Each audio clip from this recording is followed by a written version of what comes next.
first take. Tristan, what are your favorite players on your team? Okay. So anyone you don't pick, you absolutely hate and you loathe them. Okay. Yeah. Top You can four. only choose 5. Top 4 for me is really easy. 5 is kind of where I'm slotting in a new one. Sure. So top 4 for me easily is EJ Duffy, Reed Derby, Lance Teakin, Alaric Dredd.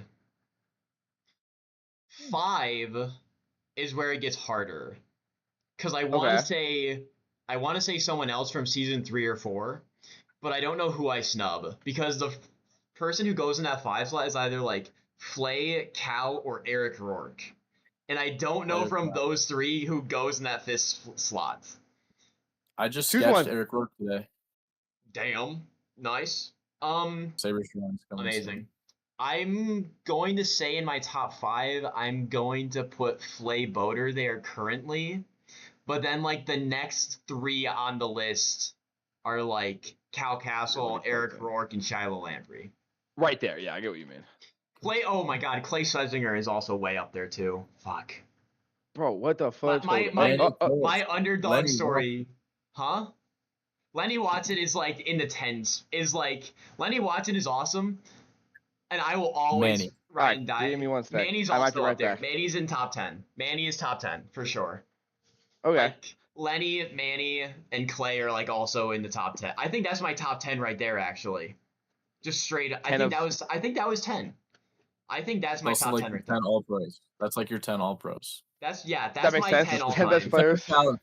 Except for Cal and Flay, but they're basically all pros. They're just shy. I want to give my top 5. All right, go. So, my favorite Corsairs of all time or currently? Let's go on your team. It doesn't have to be your favorite currently, like if they're playing bad right now, but like they're active Corsairs. Like if they're active Corsairs, but you know, let's say they're on like the latter half of their career or something. This is a good time kill while we wait for Brady. Okay. Dang, dude, most of my favorite guys are gone. That's crazy. Okay, active Grady Burke. Sure. Cavante Henry. Okay. Oh, this is so hard. I actually love my team. What up, Brad? What up, Big Slime? I'm gonna go. Hi, Brad. 1 second. Yeah, I'm sorry, bro. I passed the fuck out. Yeah, I kind of figured, which is kind of valid. Yeah. I told them they had to at me if they wanted me to get on. No, like Dane Brisker. Okay.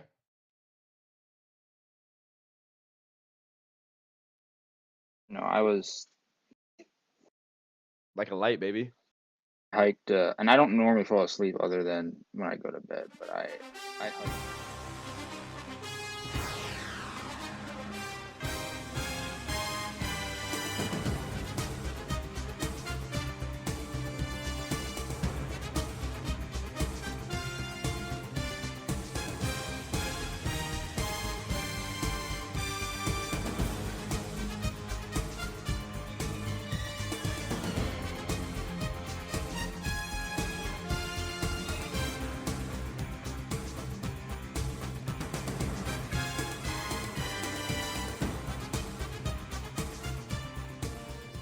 Did I cut that out? Yes. Yes, you should. Yes, you should. Okay. Anyway, welcome back to the Around the JFL podcast. We have a very, very special episode today. I'm not wearing any pants. I'm not wearing any pants I whatsoever. have pants on. Oh, what a guy. Okay, we got to get Ben. So Ben's here. We have a special, what you'd think is a guest.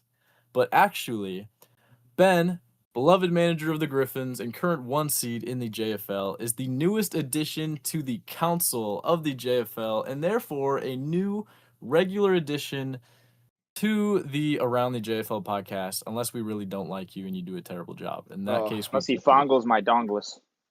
So the pressure's on right now is what it sounded like. Yeah, but no, we're happy to have you, Ben. Welcome to the show. We're back to a 4-man full strength. Pretty cool. But we have a great episode lined up today. We are currently we just finished season. Oh my goodness. We currently are at the mid-season point of season 10. We just finished week 4. and we're going to talk about the mid-season kind of recap, looking at the playoffs, the All-Pro picture, and a few cool segments in there. So, how we doing? We ready? Yeah. I'm feeling great. Ready to rumble. Yeah. Any of y'all ever have these like bubblers? Is that caffeine? I don't know. Oh. They're just in the fridge. Is that in Mandarin? No, it's just like weird not in text. Mandarin. Mandarin's not a language, but you get the idea. It's weird fonts. Okay.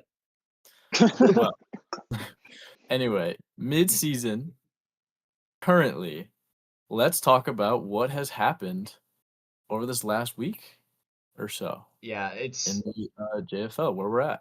Things have been very surprising to go through everything, to say the least. You mean like week 4 and everything? Well, just for the entire season, man. Yeah. Like, this entire half of a season has been absolutely ludicrous. Like, so many wild things have happened. So many teams are doing really well. So many doing a little less well. But, like, it's absolute tomfoolery on what is going on in this league right now. Just because, like, so many teams did so many things in the offseason that there's a lot of different kinds of teams that we expected from end of last season to now.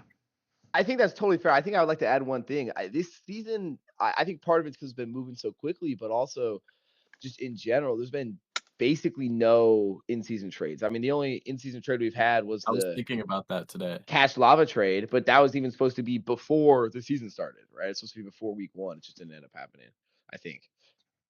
Which is something that's actually gone down over time the past few seasons is trades during the season has actually had a downwards trend for the past few seasons. Like the past 2 seasons or so, we haven't had any at least defensive trades that have happened mid-season. Because like I compile all the chaos plays for records at the end of and they're super easy, right? Season 9, there wasn't a single one.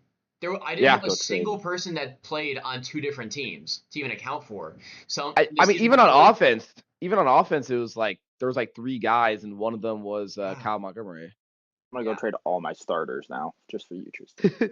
Dude, you have a good defense right now. Like, unironically, you probably have the 3rd or 2nd best defense in the league. It's really good, which it's nasty. It's pretty damn good. Which I do want to talk about that a little bit. Which the team's so weird right now.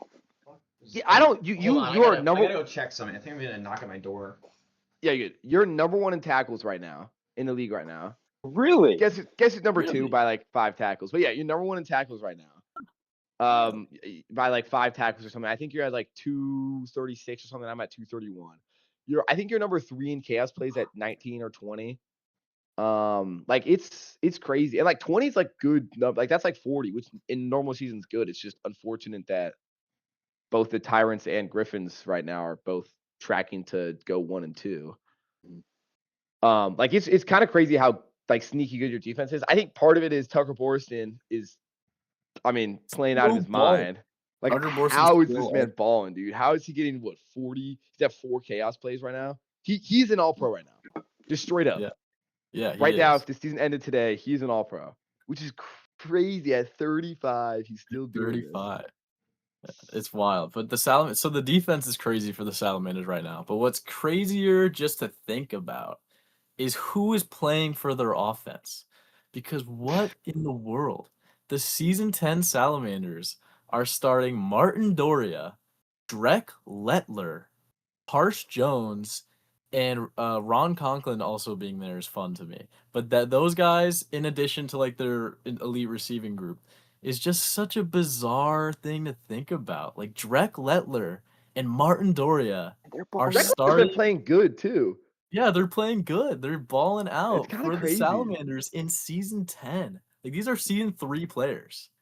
It's so bizarre. I don't understand how the Salamanders had like 5 retirees and you're still one of the oldest in the leagues. Yeah, like, well, they consistently draft superstar talent. Yeah, they want to stay. I'll pay them. Like if I want to stay at this point, they've earned it. That's true. You probably have a bunch of cap space right now. You got like 10 million, 12 million. So you still got a bunch of cap space. So I got like 20 some to work with. That's kind of crazy though. No. Sorry, Okay. gentlemen, but I'm Sammy Holden coming to you with the mid-season score updates. On record for offensive pace to break records, the Griffins are currently solid and performingly well. The Hoplites have already done it this season, have eclipsed last season's point total. The Lancers are on pace or close to do it. The Direwolves are way far ahead of pace. The Sentries way ahead of pace. Emperors are way ahead of pace. The Cobras are close to doing it. The Glaciers, another team, is way ahead and have already smashed their record from last season. Other notable mentions, the Corsairs and Admirals are just slightly behind breaking their record from last season, though they have got to pick it up just a little bit to get back into that ballpark. Most others are a little behind the ball, but could pick it up if they have a good game or two. Now, teams on pace have a better defense. But this is by score only, not by chaos plays. The Griffins are just ahead of last season's total points. The Salamanders are a great ways ahead of last year's points, which is very surprising, though very fun to see. The Lancers are so far ahead. They have nearly 100 points to still play with in this final back half stretch. It's absolutely ludicrous, as well as the Sentries have got an absolutely ludicrous amount of points to play around with. The Leopards are ahead of last year, which is a very large surprise considering how good of a defense they had last season, but they held together a lot of it this offseason. The Paladins have made a defensive improvements, in fact, this season as well, and are just ahead of last season. The Tyrants, Emperors, and Admirals are far well ahead of last season, and a few other notable mentions are the Jackals, Cobras, the Kingfishers, and Sabres. As the team order stands, this is by team order alone, by point differential and record.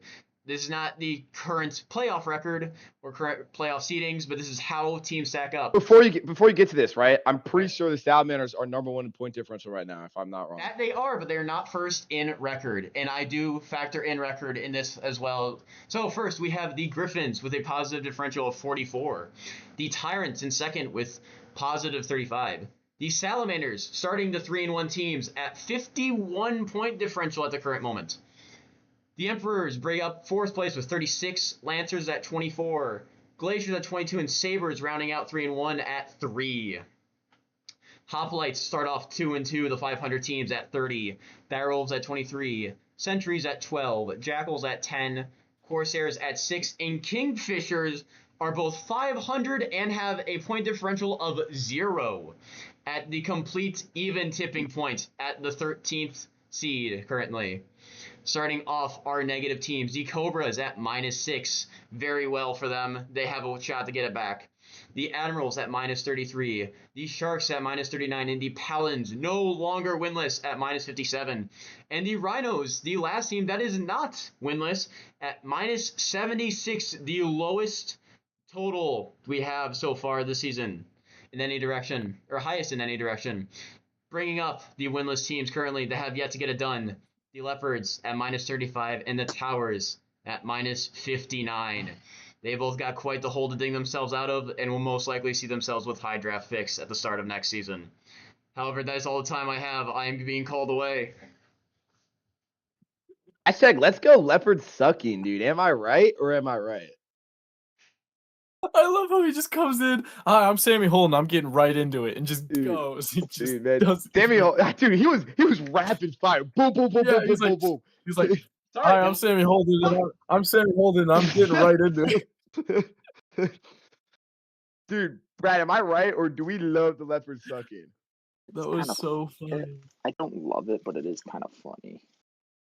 I have beef with the Leopards ever since they killed Von Berger. I still have beef with the record. I would be hate watching the Leopards regardless if I had their first round pick or not. Okay. Sorry, guys. But does- Someone was coming to my apartment, had to do like checks. What did I miss? Dude, nothing. Some Sammy- Al Qaeda dude like hijacked your computer. Oh, Sammy the fuck? Holden. My door's locked. It was Sammy Holden. Sammy Holy Holden. was in my broke house. into- What? Dude, yeah, he like he missed- was coming in, You missed it was the crazy. best segment we've ever had. Yeah, He it had was an bonkers. agenda. Sammy He Holden had had an an agenda. agenda and a Yeah, schedule. He He was firing those things off like it was crazy. He God came in- damn it. He came in, just down. word vomit. I'm and Sammy just Holden, bolted. and I'm getting right into it right now. And here's everything. Bam, bam, bam. And he's Dude, out. It was quick. My goodness, I respect it. He knew what he had to do. He's got a busy agenda. He's got to keep up on all the times, man. Yeah, like that's crazy. He's got to keep up with the box scores. They're coming flooding in at this point, like this You year. should Like they're just you should double check absolutely it. double. So should I double check? Double check to make sure that make sure the inspector's real or not. You know, maybe Is Sammy my Holden door sent it in.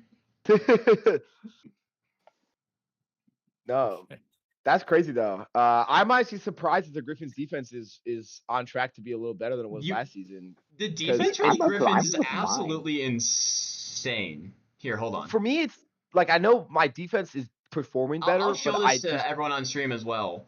Or on the I thought recording. the point So, differential wasn't that great. You have 73 points scored against you, and at this current point, you have 77 points left to give before you go over last season. So you're a little bit ahead of your total points. I mean, I basically. expect to be probably under like 130 at the end of the season. Like I have much easier teams to play the second half. You know, so when when I I was Towers, talking Kingfishers, about when Sammy Holden, even the Emperors. I've got his notes here actually, which is really weird. He mentioned like some teams are really ahead or something. The Lancers are at 57 points against them, but have that's still because got through the first 3 games. Sorry, right, that's they didn't through, get scored on a lot. for the first 3 games. They were averaging like 3 points a game or something crazy. Right, but they have 137 points still to give to still be better than last season. Like, Yeah. 57 is not half of 137. They still have a lot to give. The Lancers. There's another one. Same with the Sentries. They're currently 61 points scored against them. Currently, they have a cap of 174 to be better than last season. Okay, I think part of that is their defense is a bit better. 260 is pretty hard to be worse than their defense was last season. It is, but like that's insanity. Brad, what do you got? Part of that's because of the new schedule. Yes, that is true. That is a very valid point. That is the thing about this. The score analyst does not take into effect schedule and like people on teams, but it's fun to look at those trends. It is. With some of that being said, about the schedule, real quick, I think some of these teams just have also been performing better. I think the Direwolves are just a really good example of that. I think, regardless of their easy teams, they've been blowing out teams. I mean, I would say they kept it close with the Sabres, but they didn't not keep it close. You know what I mean? It was 9 points. It's not awful. No, not at all. Like a lot of these teams that are performing better are also just performing way better. Yes. Like, for example, the Glaciers. Last season, they scored 118 points total. Currently, through 4 games, they scored 119. They've already scored 118 points last season? Yes. And they've already eclipsed last season's points. I can check again. Double check. That's crazy. No, I think you're right. It's just crazy to me because they had way more yards than 118 points would seem. Candy corn's good. I can not have a lot of it though, but because last season, I mean, they were like 3rd or something in yards. Their offense was crazy. Wait, this is pulling from season 8, not season 9. What the fuck? Okay. I could have sworn I changed this. Oh no, this changes a lot. I mean, it's all right. All these records might not be as up to date as I thought. I was about to say, I think Griffins are definitely behind what they were to last season's. The defense is right, but the offense wasn't. Fucking damn it. Dang. Okay, so to edit what Sammy Holden was saying earlier, there's some of those teams that have eclipsed last season's. They have not, though. They're still on a good pace. Hoplites are on a good pace. Glaciers are on a good pace. I think Griffins are on a good pace too. Who else was said? Griffins are way ahead of pace. Griffins are way ahead.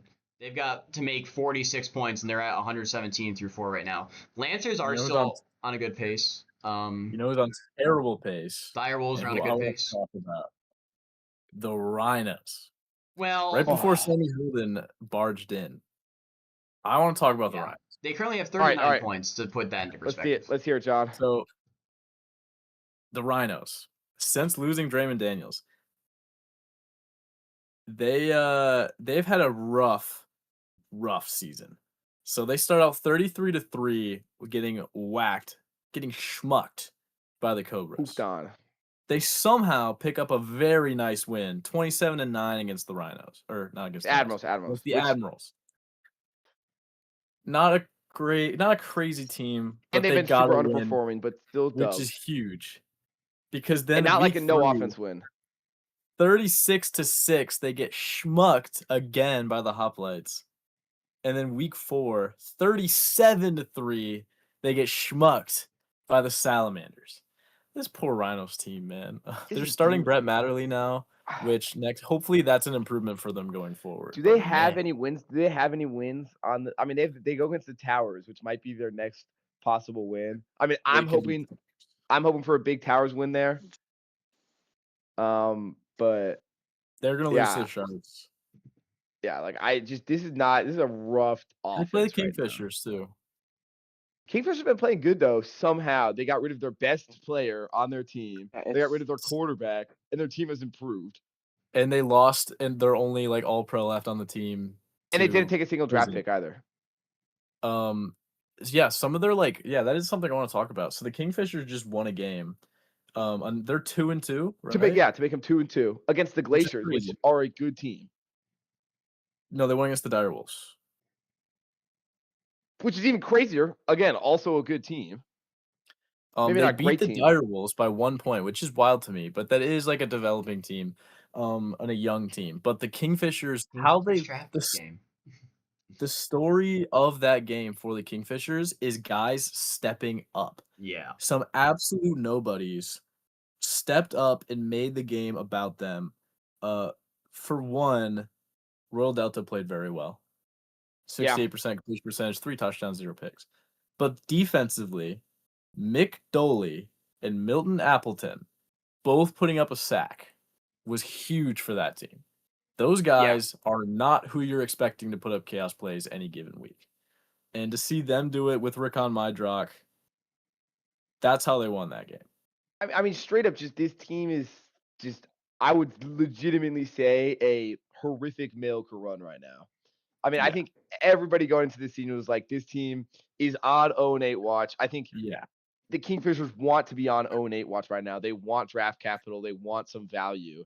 And as fortunate or unfortunate, as amazing as these guys are playing right now, I mean, this is a team that I don't know if they can make the playoffs, but as of right now, are playoff fruitfuls, right? I mean, they're 2-2. They they're have 0. A shot. Yeah, like they could make the playoffs.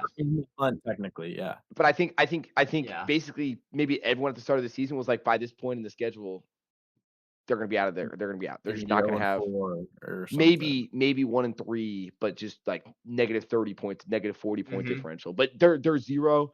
They're a good team. They faced Direwolves, Lancers, and between the two of them have a 0 point differential. And went 1-1. So that point differential is the point differentials were accurate though. They are at 0. Yeah, no, I know they are. I did that this morning, which is like this is a team that again, I don't think they're going to make the playoffs. I don't think they're a playoff team, but if they get 1 or 2 lucky swings throughout the rest of the season, they are very reasonably in a playoff race. In week 8 with a win this game to make the playoffs. Well, here's the thing: scenario. It might not even have to be a lucky swing in their favor. Because the Hoplites have got a tough schedule this season that if somehow they win theirs, Hoplites lose theirs, they don't even have to beat their central opponents like back in season 5 and could make playoffs on this 500 record potentially. That's true. The Hoplites might have a bit of a rough schedule. Now there's 30 points differentiating the two of them right now. But if you get one more win, it's not an impossible hill to climb, especially with 4 games. Do we want what teams are we feeling are going to be a playoff teams this season? How are we feeling about that? There. Hold on. Okay. We're gonna get there. I'll wait. Don't worry. So settle down, young buck. Talking about bad teams. I want to talk about teams. So the Paladins just got a win. They're no longer winless. We are down to 2 winless teams left, which is the Leopards and the Towers. Let's go, bro. Well, they both have to get a win. Surely not. These teams are not as bad as the 0-8 Sentries, right? Don't think they are. Actually, the Towers might be, but the Leopards are being assaulted by the schedule this season. I think partially that for the first time ever. Yeah. Okay. Yeah. For real, dude. The only time in Leopards history they've had a hard schedule is when they're trying to tank. Actually, I'm very happy to have their pick. Regardless, surely the Leopards win one of their last 2 games. They're going to be very battle tested at that point, and I don't think the team's as bad as they've shown as the record is. I agree. They still have I Curtis think Rhymes and Yes Allen. Kale Roosh isn't that bad. I'm pretty sure I'm not if I'm correct me if I'm wrong, Tristan. I'm pretty sure they're like 5th in point differential the wrong way. You know what I mean? They're like the bottom 5, but they're number 5. Like I don't think they're an awful team. I think the Direwolves are a better team than they are. I think the Sentries are a better team than they are. But I don't think it's unreasonable to say they have a solid chance of beating them. It's I think just with what's on the line of going 0-8, I think the Leopards will rise to the occasion to win one of those games because going 0-8 is like the worst thing for a franchise. the one thing I had to add to that is both of those Direwolves and the Sentries will be playoff hopefuls and probably scraping for a playoff spot. I think both of those games, ironically enough, are going to be just absolutely elite watches. Just because the Leopards are going to be trying not to go 0-8, and the Direwolves and Sentries are probably both going to be scraping and praying for a playoff spot at that point. I can't wait for the Leopards to end up with the top pick and Ben having his pick of the litter. For what it's worth, the Leopards? The Leopards there are 4 teams in negative swing point differentials that are currently below the Leopards. Yeah. But with the Leopards, the 4 games they've played 4 hard teams, and they've played all of them moderately close, like within 2 scores. And those are against like the top teams we're guaranteeing in the playoffs. So I think they're going to win one of those games. I don't see these Leopards 100% agree. I'm I gonna say honestly think the hardest Leopards- thing is, do the Towers win a game though? That yes. On the other hand, the Towers. They're gonna get schmucked next week by the Griffins. If you lose that game, Ben. If Ricard Reese and Corey both should be having revenge games next week, Ricard Reese on one of the greatest seasons ever against his former team. If I lose, yeah. I don't know if we've ever seen this big of a gap in a team versus team ever. Like as good of a team versus this bad of a team. Like this might be like the biggest blowout of all time. It has the potential. So in a single game, there's never been more than 12 chaos plays in a single game. If I were to predict a single game going into it where there might be more than 12 chaos plays, 13 plus chaos plays, it might be this game, right? I mean, we already know averaging 3 picks a game. Like, yeah, Reese is like going nuts. We also know Heck is like on a hectic, right? The heck? Yes. My defensive line and linebackers are blitzing 7 every time. I mean, we don't. Heck, Allen's is gonna get sacked like 12 times. He's gonna throw 5 picks, dude. So again, I'm not saying it will happen, but if I were to put a bet on a game to go over 12, it would be this one. But then the next week they have the Rhinos, which is probably maybe their last week where they have a chance to win. They might have a chance at Admirals as well. Week 6, week 7 are their 2 biggest chances.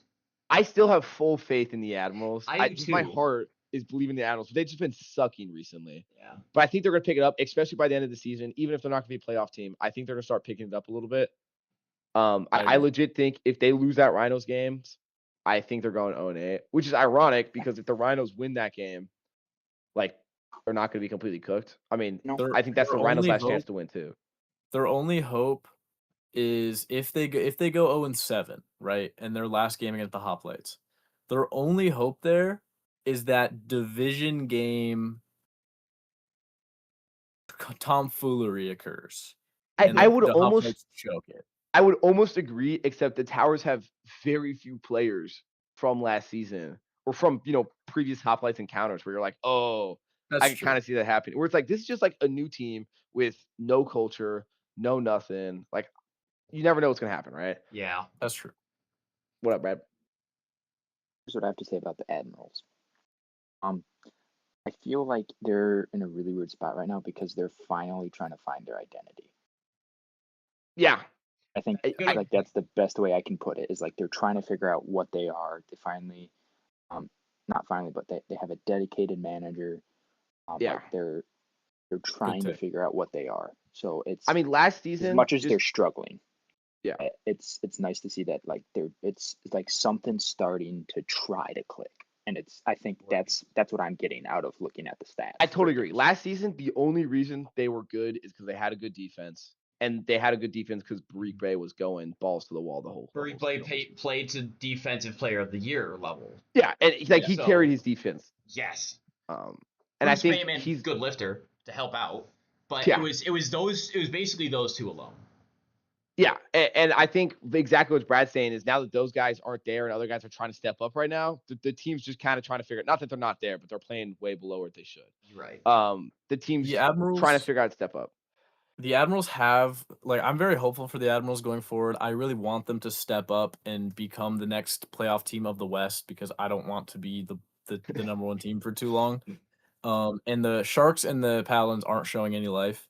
The Admirals, what I am excited for them going forward is yes, they're finding their identity. That's a great way to put it. And they are recruiting. They're starting to accrue depth, which is like a first for this team. Mhm. I really like Marlon Bruns in their DB room behind Barik Bay, and they just drafted Bijan Velervin. I like that group depth wise, and guys like Fernando Ellis is playing really well as a rookie. Yeah. Ralph Sellers is a solid player. Like these are good depth players. Where Bruce Bateman's at in his career right now, he's no longer your number one, like the guy you want at your number one, but he'd be a great number two linebacker. I really like the direction the Admirals are at, and they've got a lot in place to start to turn it around. And hopefully they nail their next draft. This could just be me, but I feel like the Admirals every single season are like, oh, I think next season's their season. Because this is how I've been feeling. I'm like, next season the Admirals are going to take a big step. I agree. Like the reason that's never happened is they've never had a dedicated manager. Yes. And on top of that, I feel like I'm not going to say that they had a bad draft this last season because that's just not true. But they had a really solid draft. But I feel like if they can hit on like one or two superstar players, that'll completely change the entire team. Yeah, I was gonna say I agree completely with John on like the depth. Like the depth is there for like the first time. Like there's depth, especially pretty much all around. Yeah, I was just running back, a superstar running back or wide receiver. And then so all you need is you need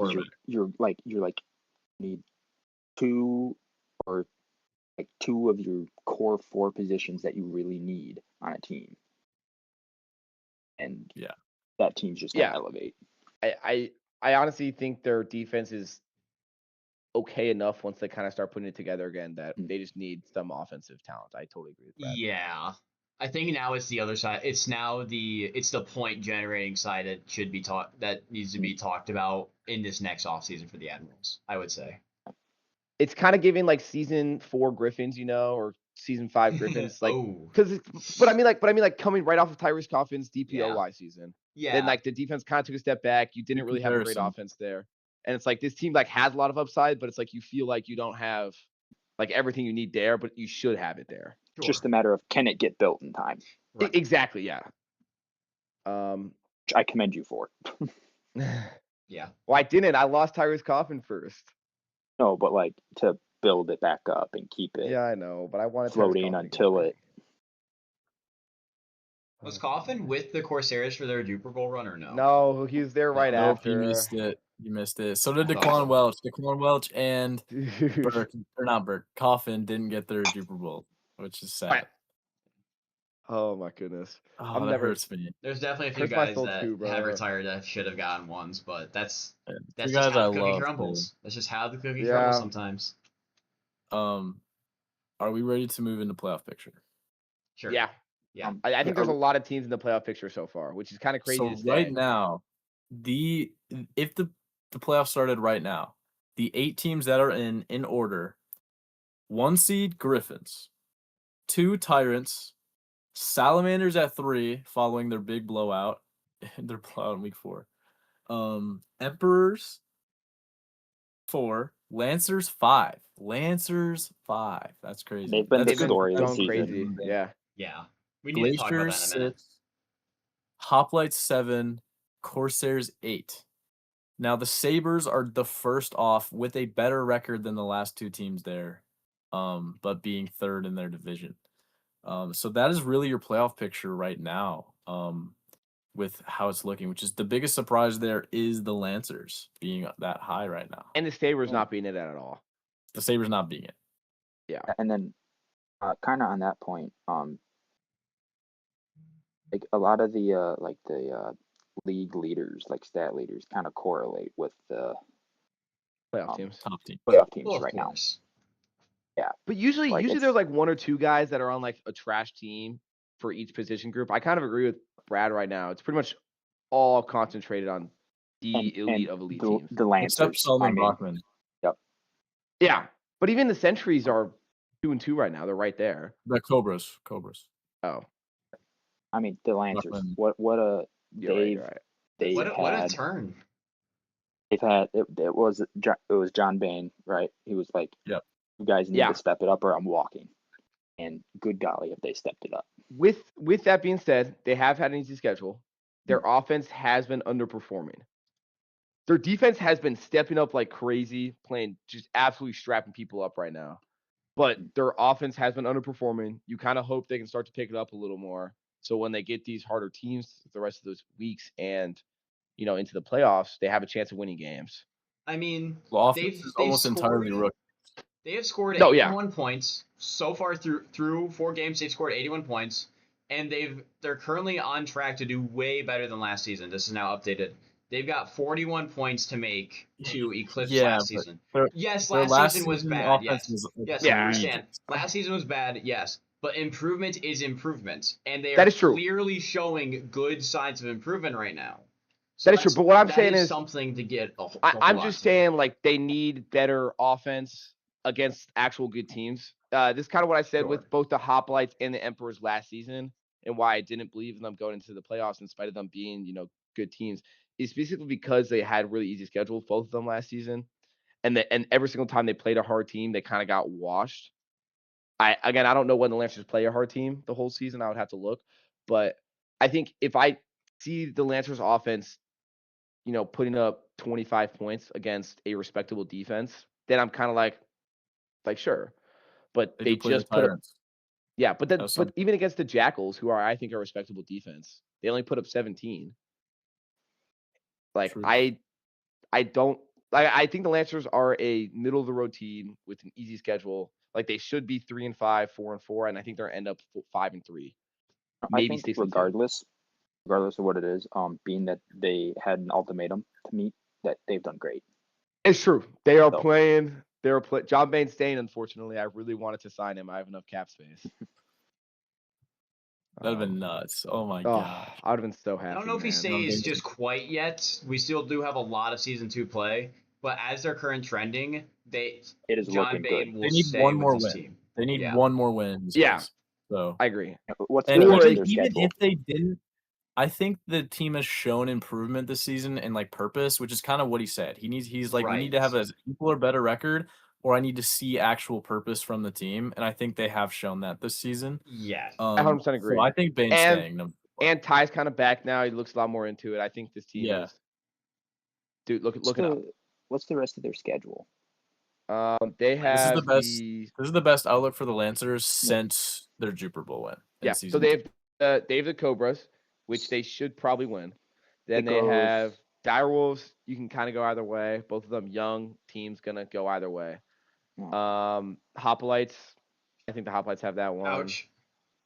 But then they have Tyrants. Oh, actually, they might go 1-4, 1-3 the rest of the season. I could see them going 1-3 the rest of the season, but I do think that this team has shown signs of life to warrant that this team does look like it's trending in a direction. I think that started with the draft. That was the biggest sign of life that the Lancers have had since they. What a great draft by them. Again, I think regardless of if it was a smart or stupid decision to trade for pick 13, which I believe is what they got, I think it's going to work out great for them. Their pick as of right now is they're like the 4 seed or something like that. As of right now is going to be pick 16, which 16 and 36 for pick 13 is really not that bad. I think, with hindsight, of course, everything looks great, but they seem to be making the right decisions, so we'll see how it goes. Mm-hmm. At this point in the season, we're halfway, playoff picture. I want to bring in a new segment that is inspired by my favorite NFL podcast, Heed the Call. They have this segment called Fork 'em, where they every week throughout the NFL season, they bring up teams to stick a fork in. And if you fork a team, you're saying basically you think there is no chance they make the playoffs this season. Okay. And if you're wrong on that, you have to eat your words at the end. At the halfway point, I think we should do this and debate every team that's kind of debatable on if we should fork them or not. Okay. Jackals. And you're getting at yourself now, but yeah. Okay. I'm right now. I'm forking the Jackals. You're forking. No, okay, that's okay. We should hold on that one because we're gonna have to debate it. Let's do the easy ones first, okay? Okay. Are we doing one each right now? I thought we were doing one each. No, we bring up a team to talk about, and then we all discuss for forking it. I thought we were doing one each. I thought we were doing one each. I was like, dude, I want the Jackals. No offense. Griffin's just winging for the hot take right now. Okay. No. I think we would make the playoffs if we lost the rest of our games. Let's do the easy ones. Okay. Kingfishers. I think we can stick a fork in the Kingfishers. Yeah. I don't see them coming around. The only way it happens is if the Hot Blades also lose their steam. First of all, we should not start with the Kingfishers, but yeah, I also agree with that. We shouldn't be starting here, guys. There are 0-4 teams. Yeah. Who said the Kingfishers? Leopards not making it. Leopards. Why did you say Kingfishers? Stick a fork in them. Okay. Leopards are out. 100%. There's no way they I. I. 1, 2, 3. I. Yes, put your hand up, bro. Done. All right. Sorry, Tony. You're not Towers. Not making Stick it. A fork There's in no way. Go on. 1, 2, 3. I. Rhinos. Okay. Rhinos. Ooh. Stick a fork in them. Rhinos, 1, 2, 3. My head's not moving. Rhinos. I. Cobras. Okay. My head's not moving. There's no way. They're 1-3. Even with the blowout, I don't think they're looking that positive. They're -6 point differential. -6 is not bad, I will say. But -6 with three losses isn't bad. But take out that Rhinos game. With who's contending? That's true, actually. I think if you just take out the Rhinos game, I think we can comfortably fork the Cobras. I do agree. Yeah, I agree. Yeah. And they're definitely not winning their division, so it's like maybe if they're in the West or the Central, you could maybe make an argument, but they are in the Central. No, the Cobras are in the South. Are we forking the Cobras? Say I'm sorry, I thought it was Cobras. Yeah, Cobras. Yeah. Whoa, now. Leg action there, Brady. Okay. Stop drooling, Tristan. Now we get to the hard teams, which is funny because we're like 3 teams in. Paladins. Paladins. I'm fine with that. Yeah, that's a good one. We're 1 and 3 forking teams. the Paladins. Yeah. I think while they do still technically have a chance, it'd be incredible. What a miracle run. It would have to be a miracle run. Sharks could be iffy. It depends on how. Sharks got a big hill to climb though as well. They're at -39. I would be yes, but they're probably going to win next game. They're going against the Paladins, so they might win their next game. Let's assume they win their next game for the sake of the argument. Then they have the Kingfishers. I mean, no, that's Paladins. Let's see, the Paladins might do it too. Paladins are the Paladins just won a game. The Paladins just won their first game with 0 rushing yards, by the way. That's fucking wild. Dude, never happened before. Hey, I like to put up 0 rushing yards have a 100% win rate. I don't know whether to say like that was some really bad running or really great like D-line and linebackers. Probably a combination of both, but that was insane to see. Do you here sitting watching this podcast want to win? There's a guaranteed way to win. 100% win rate right now. Getting 0 rushing yards. Don't play a running back. On 13 Just cut attempts. The running backs. Play 4 wide receivers and 3 tight ends. Why did you run the football? The first 0 rushing yard game in JFL history, and they won. They didn't even get a lot of passing yards. They had like 60 passing yards or something like that. It was a really low offensive game. Bad game. Bad. But they go against the Paladins, go against the Sharks and the Kingfishers, so it's very possible. That was some true Iowa football down there. That game. Are the Sharks 1-3 or 2-2? 1-3 right now. But then the Sharks go against the Jackals. I don't think they're gonna win that game. Sharks against the Rhinos are gonna win that game, so that puts them at 2-4 or 3-4 going into week 7 against the Admirals. They could be 4-4 coming out of the season. Do we have to fork every single team that's not 8? No. You just fork the teams that you are putting your nuts on the table and saying they're not making the playoffs. I don't know if I can say that about the Kingfishers. I might have to take that back in a second. I don't think we can say that about the Kingfishers yet. because they're even with they're even with their division winner right now. Their division winner has such a harder schedule to make. John, let me tell you the Kingfisher schedule right now. The Kingfishers have Hoplites Griffins in 2 of the next 4 weeks, which is brutal. Who's the best player on the Kingfishers? I can't name a single player on the Kingfishers. Who's the best player on the Kingfishers? You know who it might actually be? Isn't it the Wires? Mike Yacht. There's no fucking way. It is Mike Yacht. No, it's Quan Reckle. I was gonna say it's Quan but Reckle. Mike Yacht. Oh. Quan Reckle, but Mike Yacht is probably this. Yeah, Royal Delta's the quarterback. He's ass. Mike Yacht might be the second best player on the Kingfishers, guys. This team is not making the playoffs. John, they go against the Paladins and the Rhinos in 2 of the next 3 games. The Rhinos with Brett Matterly, I'm taking Calvin Smith 200 yards, Herman Perriman for 50, and they're winning. The Rhinos are winning that game. You're so comfortable that you think there's not like a 15% chance. I'm putting my nuts on the table. I don't even think this is a risk. The Kingfishers, I'm forking the Kingfishers. I cannot say it until I see a 1-game difference between the Hoplites and the Kingfishers. Just because the Hoplites have got a hard schedule. The Kingfishers also lost to the Lancers by 1, and then I guess they kind of got blown out by the Centuries. But like, I really do not think the Kingfishers are playing like that. Like, ironically enough, losing their best player, maybe like. They're playing better, and they have easy game. Like, I would, if they by some grace of God beat the Hoplites, I mean, they're gonna make the playoffs. They're not beating the Hoplites. But I'm telling you right now, the Hoplites are going to spread open the Kingfishers so far that you could put the entire zip code of New Ushup in there and add a new expansion team on top of it. Like, the Hoplites are going to destroy the Kingfishers. I'm so certain. I am not comfortable enough knowing how like this season's bad. Mo Woodhell, the guy who had a generational linebacker camp for the Hoplites who hasn't broken out yet. Breakout game against the Kingfishers, 3 chaos plays, book it. I'm not forking them. I'm not forking them until the Hoplites game. I can't. I want to fork them. I do not believe that they're going to make it. I'm not saying that they can't. Yeah, I do not feel like they're going to pull it out. I'm going to fork them with John, but you do make a good point. I think they have like a 10 or 20% chance to make it, and I'm just not comfortable to say there's no way in a million years they're going to make it if they have a 20% chance to make it.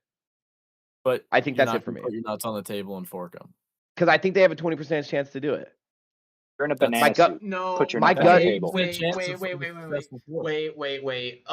Ben, I'm backtracking. I think I'm gonna aid this because the Hoplites do not have as hard of a schedule left as I thought they did. So week 5. It's true. So here's the thing.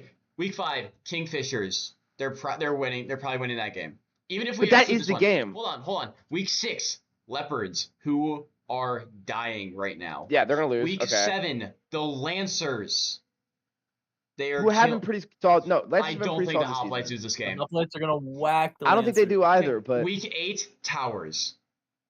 Yeah, that's so easy. I take it back. Hoplites are winning this division. I'll fork the Kingfishers. But even if the Kingfishers go 5-3, if the Kingfishers somehow beat, I guess they're not beating me. Okay, yeah, I can fork them. Okay, we're forking the Kingfishers. With the current, I thought that the Hoplites still had to play like. No, the Hoplites are in. They don't. No, they're in a division now. Hoplites. Yeah, they already played them. So I'm good. I'm good to fork the Kingfishers. All right, fork. Say aye. Aye. My guts tell me not to do it. I can't do it. I can't in my right mind say no. Okay, to Ben, 2-2 team. you're on. Okay, it's your nuts on the line. You're putting your nuts on the table for the Kingfishers. Hold on. If I don't fork them, does that mean I think they're gonna make it? And if they don't make it, I have to eat my words. I'm just saying it just means they're currently still in contention, though. I wouldn't say if you're refusing to fork contention. If they have the worst season ever, this is on your ball. If they lose the rest of their games, then that's on my ball knowledge. I think they win. I think they win one more game their season, and I think a 3-5 team that ends the season at -10 point differential. I don't think they're at 0 right now at 2 and 2. There's no way they're at -10 at 3 and 5. Let's be what real. this means Trust is the that process. if they don't make it, we get to They're fork about to your blow nuts. out the Rhinos. What? Okay. How about this? Let's go through teams we're not going to fork. Hope you like acupuncture, Ben. I hope you like acupuncture. On your nuts. Anyway, No. let's go back to the Sharks. Forking them. Fork the Sharks. Oh, I'm they have to go confident against the the Crusaders Rhinos, win this though. division. I'm forking the Sharks. They only beat the Towers by 9. Ooh, Yeah, I think the Sharks are a worse team than the Kingfishers right now, which is a crazy take. that is wild. But the Sharks have 2 good players left. 3? Yeah. They have 3. They have 3 good players left. But the Sharks also go against the Paladins. Rhinos, Jackals, Admirals. Nah, okay, you're right. I'm gonna fork all but 8 teams. I'm gonna fork the Kingfishers. Balls to the wall. Okay. I'm calling my 8 out right now. I have full faith in my ball knowledge. You have 8? I don't think I'm I gonna can break this down below 10.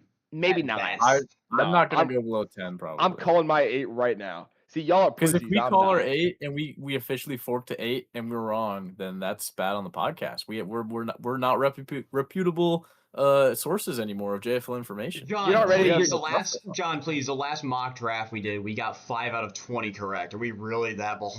Hey, it might have. Hey, you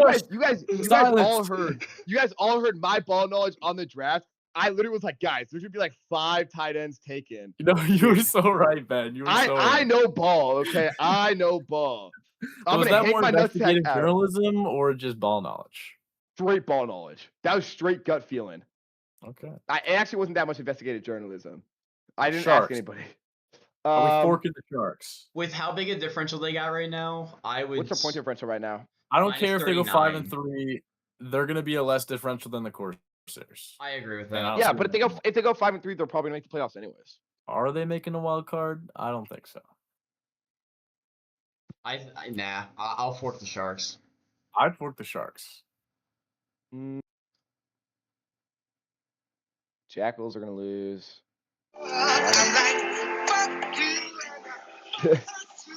I apologize to listeners. That was loud as hell. The problem is they go against the I can't even Admirals. give a headphone warning. They go against the Admirals, then they go against the Rhinos and the Paladins. 5 and 3 is a playoff team, straight up. I don't know. Yeah, they might be one of the teams we could like not fork yet. I mean, I guess that'd be 4 and 4. 4 and 4 is like tight playoff team, Brad, right? Because they're 1 and 3 right now. You're forking Brad. them. Thoughts on the Sharks, Brad? Like, I don't think they're a good team, but I think they're. I'm win 3 okay of those with games. holding off forking the Sharks. Till I'm next okay week. with. If they lose next week, I'm gonna fork them. Same thing with the Kingfish. Yeah. I really don't want to fork the Kingfishers. Yeah, no, I'm not forking the Kingfishers. I'm taking back my Kingfishers. 1 and 3.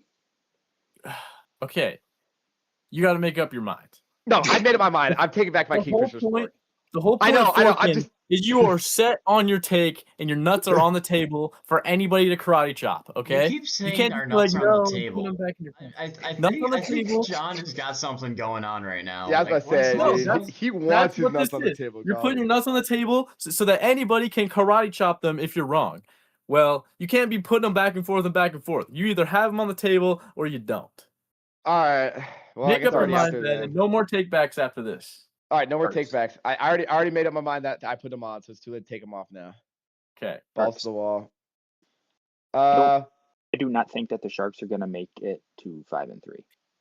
I think that they're going to They drop need to win one out, of. right? I feel like they're going to drop one of their last games, and therefore forking them.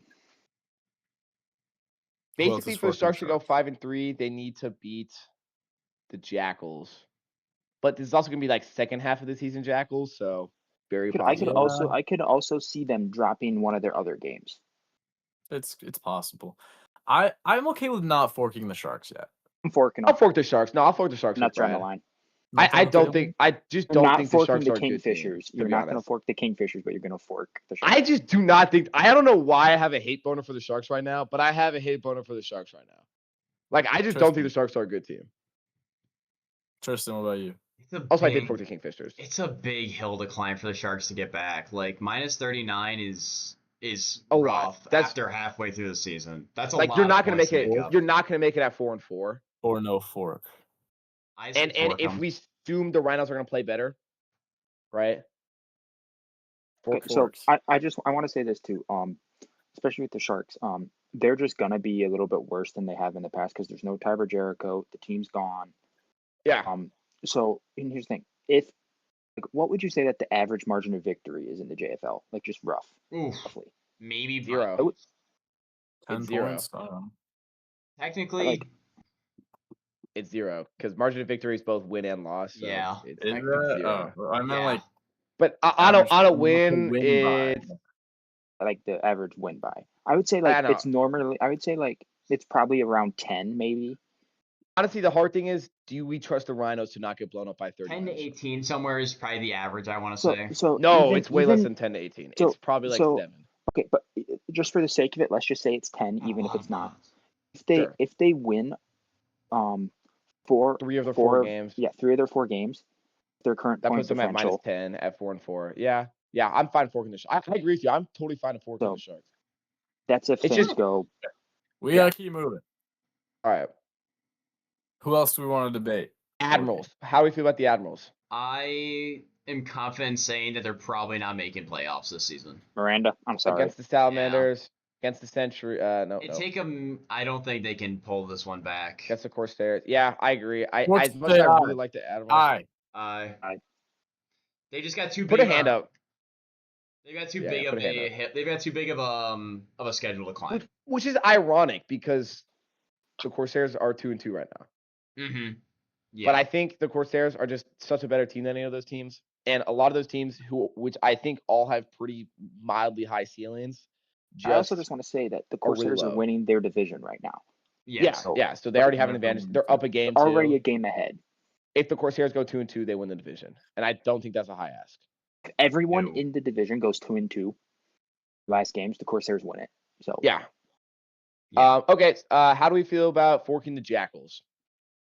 No, I'm doing it. Jackals are straight up. The Jackals are positive right now in point differential. Okay, so I know they're positive. They're even. Yada yada yada. Yep. Bro, their run game is straight doo-doo water. It is. They're in a brutal division. I have just seen that you don't need any rushing yards to win a game. They played the Towers. They played the Griffins close. Only 3 points. They beat the Towers by 12, which is not a bad win. They played the Tyrants within 6, and then they beat the Lancers, a divisional opponent, by 7. I don't know if we can fork them yet. I don't think they're a bad team by any measures. But I just, for whatever reason, have no faith in this team to run the football and therefore win games that they should be winning. Okay. I think they're gonna get upset just because Gordon Golden through these 4 weeks has been the best player in the league and then immediately been the worst player in the league. He threw 5 picks, 6 touchdowns, 3 picks. Yeah, I like the Jackals too much to fork them. I think they still have too much of a shot. I had them as my 8 seed going into the season, my 8th team.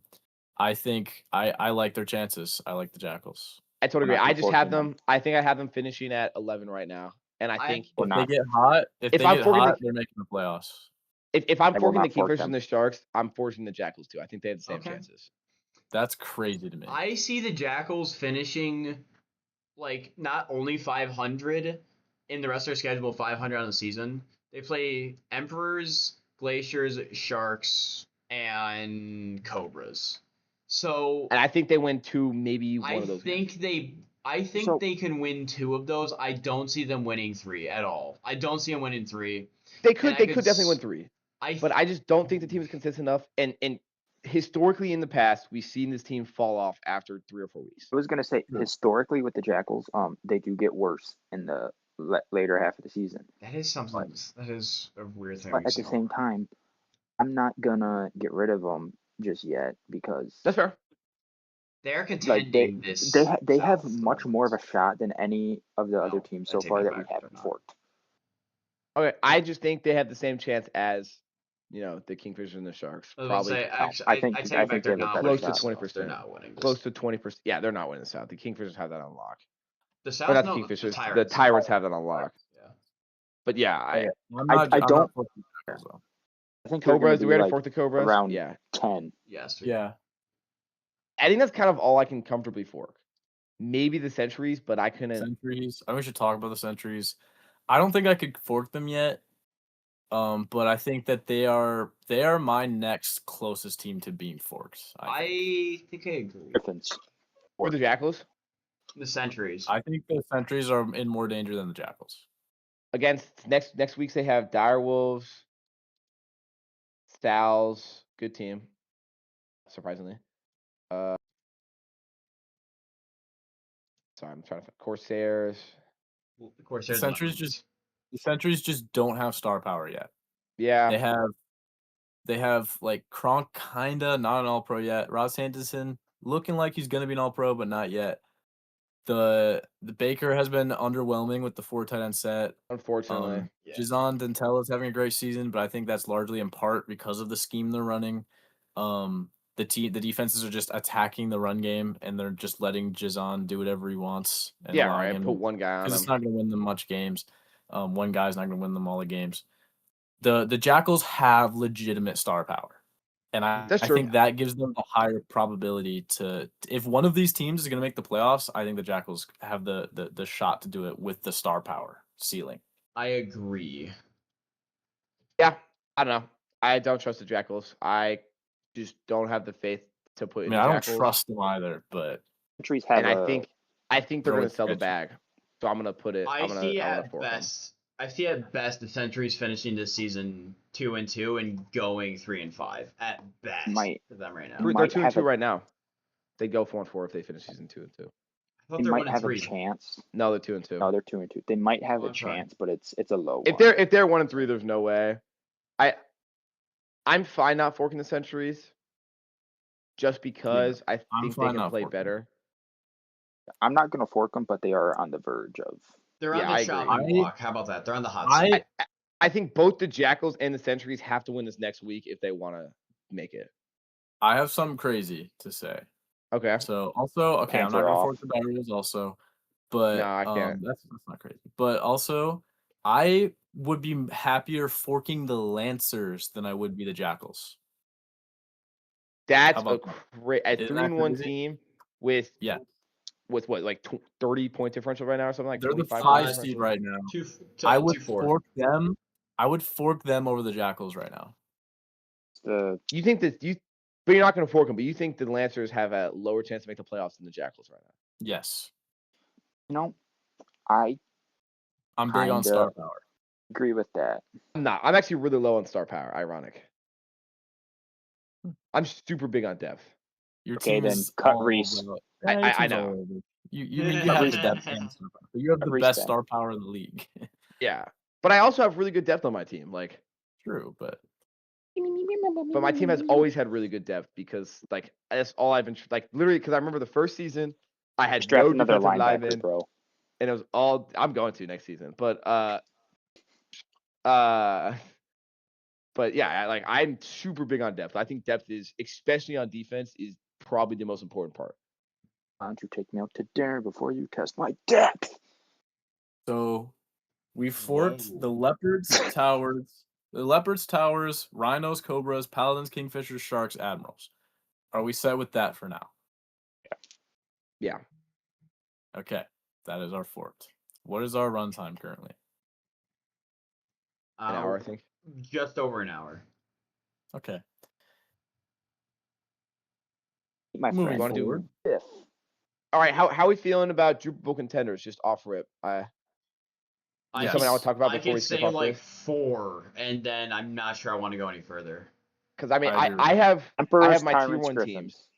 I have my tier 1 teams. I have Griffin's Tyrants. I think are favored by like. I think it's gonna be Griffin's Tyrants Super Bowl. I think it's like be Super Bowl. I think it's like 80% of odds are Griffin's Tyrants. Then maybe Emperor's Hoplites after that. I agree. That's exactly my list. And I would put Emperors over Hoplites because it's more dire for them. I agree. That's exactly my list. That's exactly my take. Right. Yeah. It's gonna be 2 of those 4 teams in the Super Bowl. If anybody else makes it there, it's a fantasy run. 100%. Is it? I'm just We're making it 4 in a row. Yeah. I don't. Your team. I I don't know had if more it's faith in your just team, but me. your team's been no. I feel like the Hoplites have been struggling A little bit. compared to teams. But they're also going against good teams. compared to but what we thought that they were going to do. I think for me, even against the hard teams, I felt like that they have enough star power now and enough years together for the most part that they should be able to get over that hump.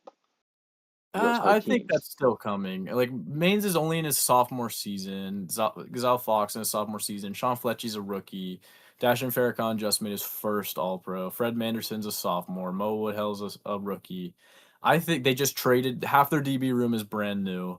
Their DB 1 and 2 now are brand new players. I don't think that. I think they're still meshing. That's why I think I like them going in the next season, the season after.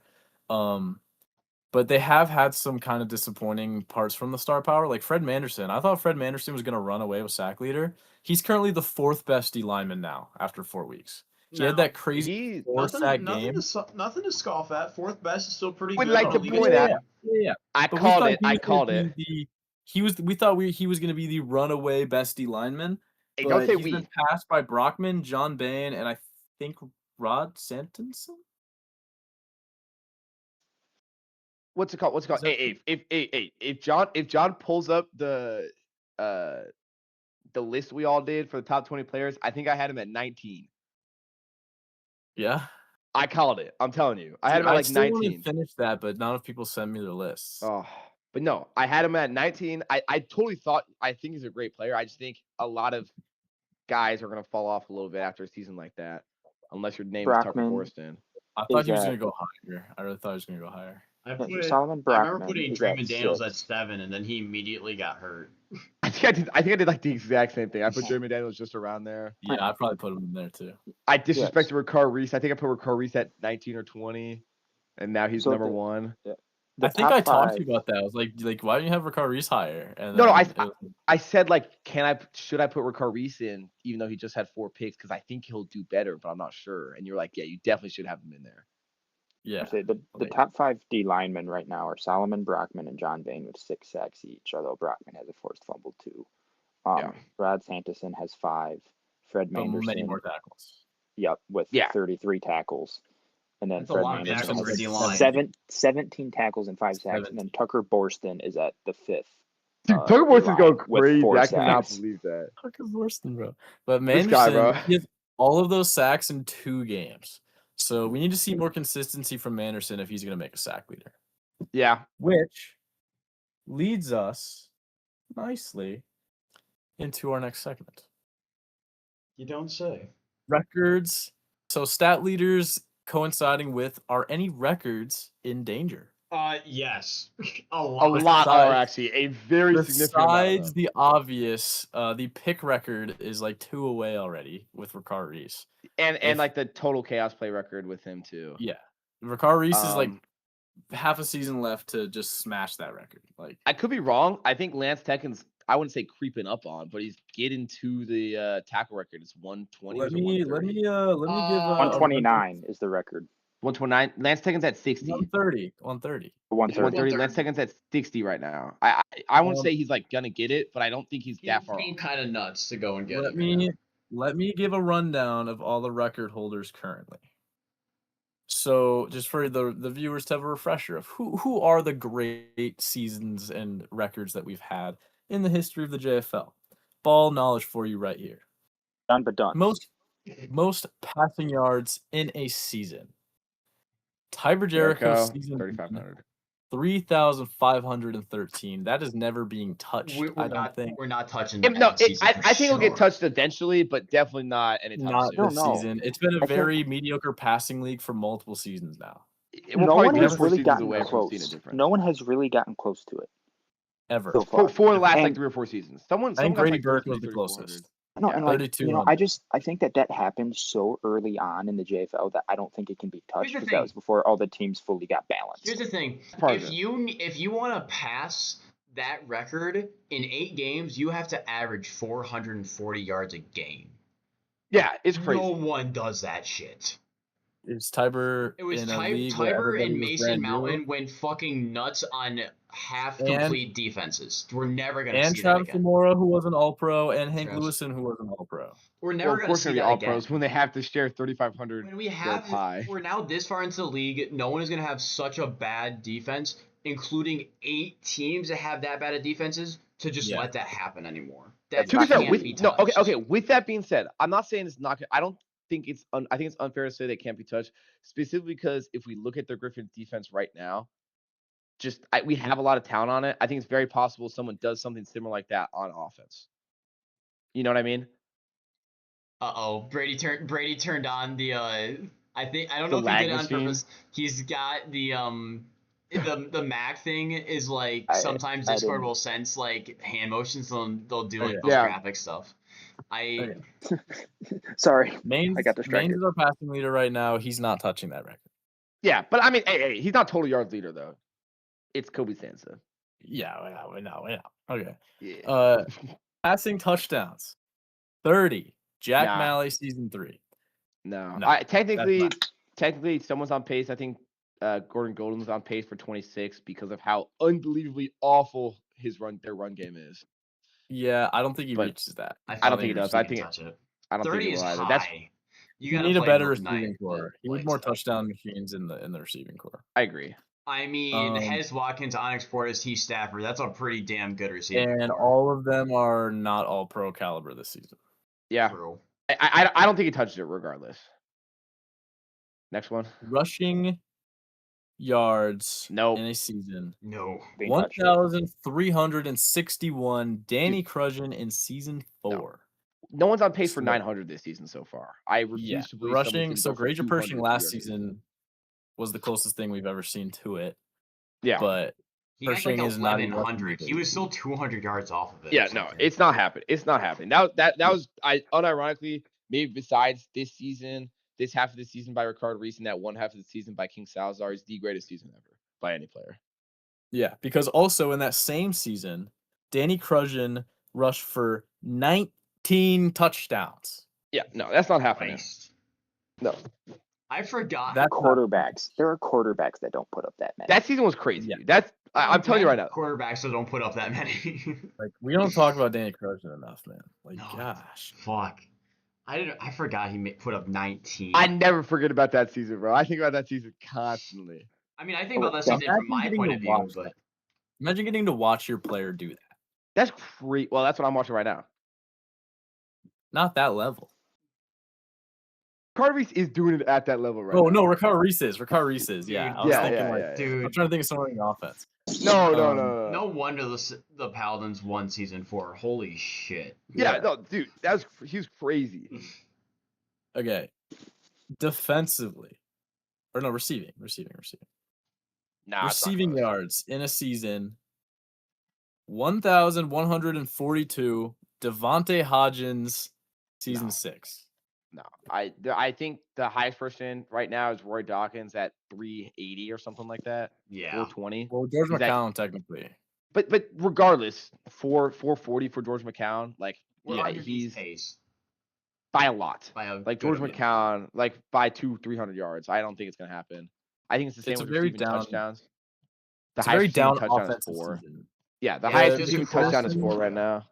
The comparison with- I keep making is so the season 3 offenses were absolutely out of their minds. We had 4 1,000-yard receivers. We had like 5 800-yard running backs, and only 3 of them could make All-Pro at that time, I think. So like Curtis Sampson got snubbed with 900 yards. Drake Lettler, Salamander now, was snubbed with 800 yards and a league-leading 11 touchdowns. It was just an outrageous offensive season. And Yeah. a lot that was largely in part due to the defense, a bunch of Expansion. expansion defenses, and them just abusing them, right? Well, Yeah. I think we're seeing the inverse of that this season with all the top offenses, a lot of the top Retiring. offenses historically retiring, and then all of the mediocre offenses selling their good players to the big win teams and things like that. Yeah. Defenses are now having that ridiculous season across They the are board. eating right now. All defense. I don't know the Highlighted exact by point per Ricard game, but Reese. yeah. Yes. receptions in a season. 95 Mason Mountain season 4.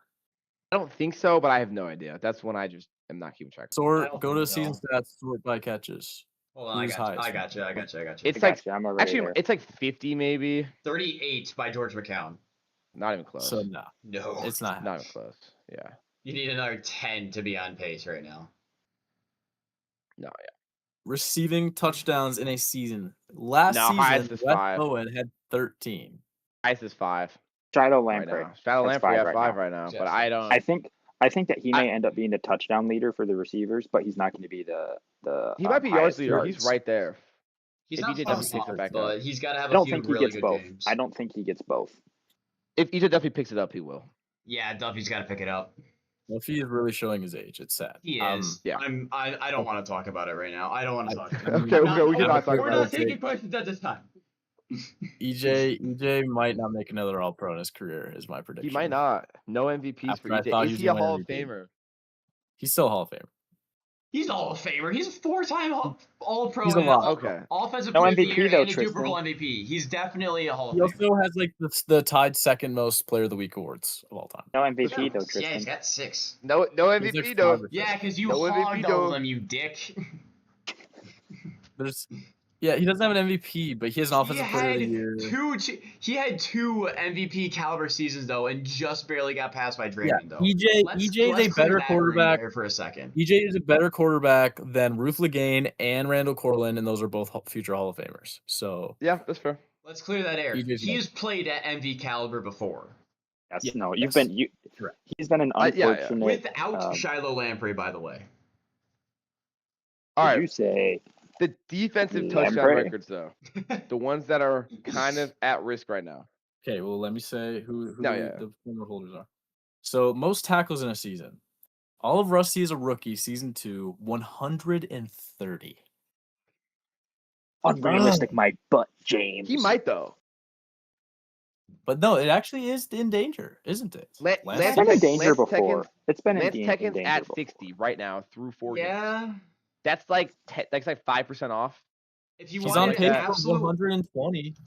yeah. If he has And- one crazy game in there. And Carmen's at 55. Yeah, like the And Carmen record already is in had 28 danger. games. That's Like, the like, thing. He hasn't had a crazy game. He's been like average. He's averaged like 12 to 15 each game at this point. But he's it's like shown 10. signs of having like a 20+ tackle game before. He's got Yeah, I will like say this, 20. What's the one game record? 27. He's gotten to 26, I think. 29. 29. That's 29. Lance has Carmen gotten was to at 28. I think Lance has gotten there as well before. I think he's I gotten will- within 1 or 2. will Yes, say that I Lance feel has like- had 28, I think.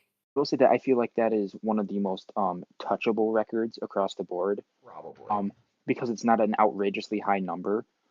But I think what makes it so hard is that it requires very like a higher end of consistency that is really hard to Yes. get when you have multiple players at the same position, especially if you have like 2 or more really good or solid guys there. Yeah. I honestly think Tyler Carmen might end up with more tackles just because it's kind of just him right now and Sullivan on their defense. That's not a bad take. But I totally think that record is in danger. I think it's definitely possible to be broken this season. He's in danger. All of Rusty's crazy. Miss Sacks. my boy, my poor boy. Sacks in a season, also a salamander. Tucker Borston, season 3, 13. It's Go. Technically, Go. it's right there. It is. Go. Technically, it's right there. We've got 2 We have on Go. 6 right now. Brockman Go. and Banner on 6. Danston's on 5. Doable. Right, all I- 5. But Don't think it's going to happen. I would also like to point out that season, he also had like 70 tackles. Ridiculous. wow. Defensive player of the Yeah. year. to be fair, Just Brockman also watch- does have a forced fumble in there as well with those sacks. Yeah. That's a great point. Technically- You want to who technically also with no, you want chaos, who he's also on had a pace forced there. fumble? You want who also had a forced fumble that season? Tucker Borson. Tucker Borston. Okay. Yeah. Yeah. Tucker Borston, watch Rescinded. Borston this season. Watch these guys like get close to his record and him just be like, screw you, I'm breaking my own record. He's going to 5-sack game. The last 2 games, bro. Oh my god. Watch Yeah, the the last most 3 Tucker games, he Borston. averages 5. Oh. I think I think it's the same thing. I think it's possible. I don't think it's gonna happen. I think they're gonna be at. I think they're gonna be at like 10, 11. We might see a 12 sack. Yeah. Just with how Interception crazy. record probably gonna happen. Yeah, so Lamar Humphrey holds that record season 2, also with 13 picks. Didn't 8 of those, not 8 of King those, Salazar 5 of also those get came there? against the Griffins. Isaac Kowalski. You know, The game that he ended could sit Isaac- out 2 games and still break the record. Didn't King Yeah. Salazar also get at 13? don't think No, Really, he got to 12 that season. That's a Yeah. brutal I think season. he had 12. Yeah. But Ricard Reese at 11 through 4 games. He needs 2. And, yeah. Yep. And a tie it. by the way. And it's that And crazy Let's season not by forget Reese. that. If Ricard Reese gets to, let's say, 16 chaos plays by the end of the season, MVP. no, that's even he falls off. Is he on the MVP pace? Yes. Yeah, I think so. Like We I think he Especially gets with the MVP. offensive season being down. We said a Yeah. long time ago, I think between Brady and I, that a defensive player to win MVP Would need in to a have normal season would have to have close to 20 chaos plays. But with the down offensive year right now, and I also think 20 might be unobtainable. I think we can lower that number nowadays. But like 6, like 18. Yeah, somewhere between 16 and 18. But he's on pace for fucking 24. 24. Yeah, he's on pace for 24 right now, which is crazy. Oh my Like, gosh. He's averaging 3 He picks still a has game. to play, man. and he still has to play the easy teams. I like to point out if Easy. I mean, God, I hope he doesn't. But if he got injured right now, there's probably multiple seasons where he would get DPOY through 4 games. Yeah. yes. I think he still might this season if he didn't play another game. Yeah. I mean, we'll see because there's a lot of guys at high chaos play numbers. So If he stopped right now, he'd probably still lead the league in interceptions. Like 12 Yeah. chaos plays is crazy. Like that's defensive player of the year any season. Like almost any Just season. It's crazy. Forced fumbles, I don't think so. I think it's like so. Yeah, the forced fumbles record is insane. Season 1, Ivan Dekolov put up 11. Yeesh. oh, It's not Lance but- Seconds right there. Deacon It's- is at 5. It's not Teagan's at 5. untouchable. I think Teagan's best season for fumbles was 9, though. It's not untouchable. There's It's a just lot of really guys right hard. there. It's hard. It is a hard Yeah. one to It's get. so hard to get that high. Same. in It's forced fumbles. for me. It's kind of the same thing with tackles. You know, he's like touching it, or he's like right here. I think he's not touching it yet. It's hard because you have to not only get at least you don't have to get them all. You don't have to get at least one every game, but like if you average one a game, you still need Another 4 4. three games with one more to tie it. I also think forced fumbles are down this season. I haven't looked at it at all, but it just feels like they're down this season. They kind of are outside of the There's no one Without at 4. outside. There's no one at 4 forced fumbles in the entire league Yeah. right now. and, and there's only there's 4 of them at 3 Yeah, across no, the I entire league. it feels down a lot. And I'm not even saying that linebackers have less chaos plays. I Oh just my, think there's a lot at 2. There's a There's lot of guys at linebacker 2. stacks. By the way, one of those people at 3 is also on the Sabres too. Yeah. Does Morris have 3? Yeah. He's finally gonna make all pro. He's not having the breakout season. Dredd I only thought has he was 1. I mean, Morris so has far, 5K. but- Morris has 5 chaos plays right now. I thought Morris was Morris gonna. does have 5 chaos plays. Morris is actually on pace in chaos with Lance, but he's only got about half the tackles. Yeah. I thought he was gonna have a huge breakout season, and be the clear number 1 linebacker. I know you were saying that. You were saying Lance that. said I he's didn't not think it was done gonna yet. happen. Hasn't happened yet. Lance is not done yet. But yeah, I don't think I think the only records that are kind of on the horizon are sack, maybe. I don't think it's gonna happen. Maybe At tackles, 81. maybe forced fumbles, interceptions. 81. Yes. Defense, 81 forced fumbles yeah. so far across the league. Yeah. And then if we go, let me count add that up somehow. I counted it. let me That's add some fun ones real quick. Total chaos plays by a team. The Salamanders season 3. Yeah. I think it was 62 or 64. Give me a sec. I've got it 60. in my calculator. I have it in my notes somewhere. I just don't. I think it's 65. I'm gonna Give call me- it 65 for the rest of the It's game. 65 in season 3. Yeah. 65. Yeah. So 65. The Griffins have 31 through 3 games. It's If close. if you ignore the one game where they only had 3, which I don't think is a fair ignoring, but if you ignore their one bad game, they're averaging like 9 chaos plays a game, which would be enough to make it there. I think it'll be close. One quick note about that. those season 3 salamanders are 15 chaos plays above anybody else. The next closest team is it's like season 1 glaciers or something. Season 5 at 50. It's season 1 glaciers at 50. It's season 5 glaciers. At 50? Yeah. Oh, well, regardless. Wait, was it really season 5? Hold on. There's no way the season 5 glaciers were second in chaos. No, I'm sorry. It's not season 5. I'm sorry. Season 1. What did I put? Why? Okay, well, regardless, it was season 1 glaciers at 50, and the Tyrants are on pace to tie that right now. So we might have two of the I guess top 4 after this best chaos play. How did I fuck that up in one season? Which would be crazy because I mean, it's just a crazy defensive season right now. Really cap it off. Yeah. I think I'm trying to think of other team stats that are kind of in I don't know when I breakable range. That's rough. I don't think total tackles is even close. I think we have 2. I think after this last week, the total tackles. Yeah, I mean, I think this season is just gonna be so fun, dude. I'm so excited for it to keep going, though. Oh, I need this Ricard Reese revenge game, man. Oh, I can't wait to sim it. It's gonna be so elite, dude. I already know he's going for 5 freaking interceptions. He's either going for like 8 or nothing. Nah, he's going for 5. Honestly, to say that he's going to be saying he's going to be feast or famine is actually a decent take on this one. I feel like. I think the Towers just don't throw the ball at all. They're like, nope, we're not feeding you. Honestly, that's very possible. That's they have like 5 attempts from the Towers. Yeah. They have 5 total passing attempts. It's going to be like 3 passing attempts and 2 interceptions. Or the nope, we're done. The ball is thrown to the complete opposite side from Reese so that he can't do it. It's going to just start sprinting across the field to go let me throw Teron Cherry. Teron Cherry and Bradley Pears. Like, I don't know. I said this earlier. I was like, I think part of the reason Teron Cherry's not getting a lot of stuff right now is because who would you rather throw to? Your number 2 wide receiver or number 3 wide receiver with Teron Cherry guarding him? Or your number 1 wide receiver with Ricard Reese guarding him? Yeah, like I feel like you're better off with. Well, I think Cherry's on the 3 at this point. That's true. But better. But that's not. No. Kindle. You're right. But even then, that's even worse.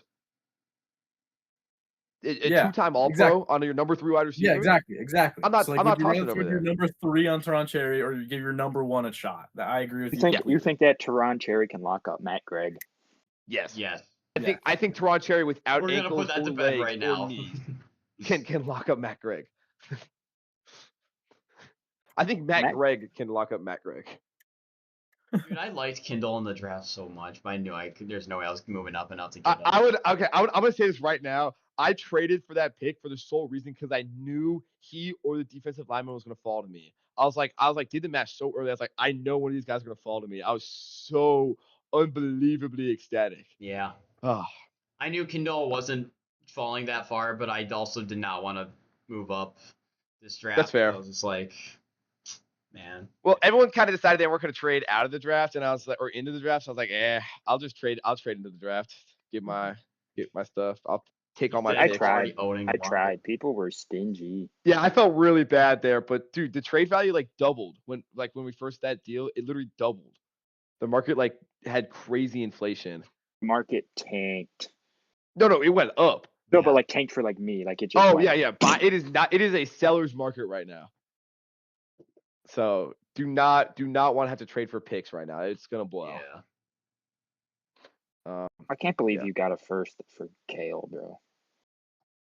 For Kale in a second, but yeah. Still, like in that deal at all. It's Tony. To be fair, he kind of cooked last season, and I still don't think he's bad.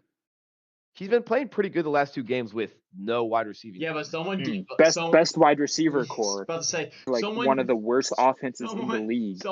Someone gave up a first for Kale without a receiving core to give him, and there's one person who did that. I will not say their name, but you know who you are. I'm gonna be so straight up. I was not gonna trade him if I didn't get it first.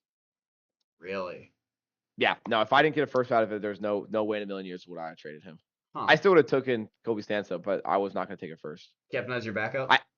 No, I think he was just worth the first at minimum. I think I kind of went I down don't a think little you bit can with the do that left after first. 1 year. I don't agree I with think you that can take. for a rookie. I think that's fine. I I don't. just think you definitely can for a rookie. And I think Don't agree I with that. honestly think He through the wasn't last good enough his rookie season to warrant that, in my opinion. No, I agree. really, he was number 1 in yards per game.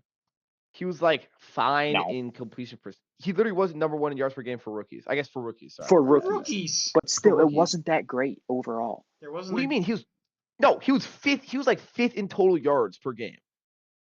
Hill was His great. accuracy. He was fifth. No, he was 5th in total yards per game last season, and he was 5th by like 3 yards per game. He was the bottom quarterback prospect and was arguably the best rookie quarterback. He did have the best supporting cast, but he still did it, you know. I think he's at least worth a first, and I think I was totally fine giving up a second for the Leopards first because their Leopards first is so much better. Last But for season, season 9, he barely passed 2,000 yards at 64% completion. I don't think that's a because he played first. 7 games As a rookie though. and he played 7 games I think that's perfectly fair to ask against for good a first opponents. for a quarterback that can play that well, who has proven to play that way and has taken the team to the playoffs. And Do you know how many teams have not had a 2,000-yard passer? He did that in 7 games. How about I rescind it? How about I change this up? I don't think that's worth a pick that is likely to be top 5. Yes. Okay. Yeah. If it's You gonna be a don't top think five him? You pick, don't think him in a second is worth a top 5 pick? I think that's fine. No. him I in a think second. he I don't think him in okay. a top like perfectly 8 pick is worth Second, it. maybe, but like Because it's like him and pick 33, and I think yeah, I thought he was worth more than that, and I think it's totally. I think after he's played, maybe not. Right? I thought his floor is a little higher than this, which is fine. I guess I forget about Also, the second in that deal. Like I think it's a perfectly fine deal. And I think Kale would do a lot better with actual team around him. I mean, I agree Kale's with been that, playing but better. I personally would not have done that at all if I was in charge of that team at that time. That's true. That's true. I think we're about to saying, find out though when you if you can't get a quarterback for a couple seasons. Right. Again, I don't know. Have a Matt proven Gregg and guy Wildcat, that I can guess. play. He guaranteed himself getting a guy that can play. He just needs to put a team around him to let him do that. Yes. Because Kale went from the best cast to one of the worst. You can't expect him to put up the same or better numbers. And even through I don't, the last 2 games, he's been playing not awful against the Griffins and the Corsairs. I mean, He's kept it competitive. yeah, like I don't think he's been playing would've- bad. The way I would have went about it is I would have, if I was going to do it, I would have waited a season to do it. I think that can be totally fair. I think that's totally Maybe, valid. but Because then you have like the soft tank of losing all your guys on that side of the ball. It would have been a hard take. So Yeah. but like They would've soft had no as in like quarterback. not entirely intentionally. But no, yeah, I know what you mean. Yeah. I totally agree. I think he's worth that. I just think it's. And that's fair. That's fair. If you think that's true. That's true. Especially if he's my team, of course I'm going to think that, right? I'm not saying he's not worth it. We've talked enough about Kale Roosh, I think. I love Kale Roosh. Dude, Griffin's franchise leader, single season passing yards. Sorry. Do we have anything else we want to touch on, or do we want to wrap this up? Because I am dying of heat stroke. Me too. I take this off. Do we want to do? It's not. There's no air in my room. Do we want to do like a super quick power rankings? I mean, I think I kinda think Sammy Holden already gave this. Sammy Holden already gave his power. I'm fine with that. Sammy Holden did it, and with our playoff picture and the forking. Did you know Sammy Holden did it, Tristan? You weren't here for that. Yeah, you weren't there, dude. No, we told him. I've got his notes next to me here. We told him. Okay. Yeah, we told him. I've got his notes pulled up, like right here. Like, I don't know. They're kind of sparse, honestly. They don't really have much. It's really he did a good job, you know. But are we good? I think so. I mean, I'm done unless anybody has like a game or something. Already had an hour and a half. It's 10:21. We can. I have some ideas for next podcast, but we can save that for then. Anyway, thank you everybody for watching. Welcome Ben to the Around the JFL podcast. Thank you. It was great having you. Yeah, I'm gonna go put some pants on and I'm gonna drown myself in ice cream and cold water. John is not putting pants on. To sleep. I'm taking my pants off. Good. All right. Goodbye. Good night and goodbye.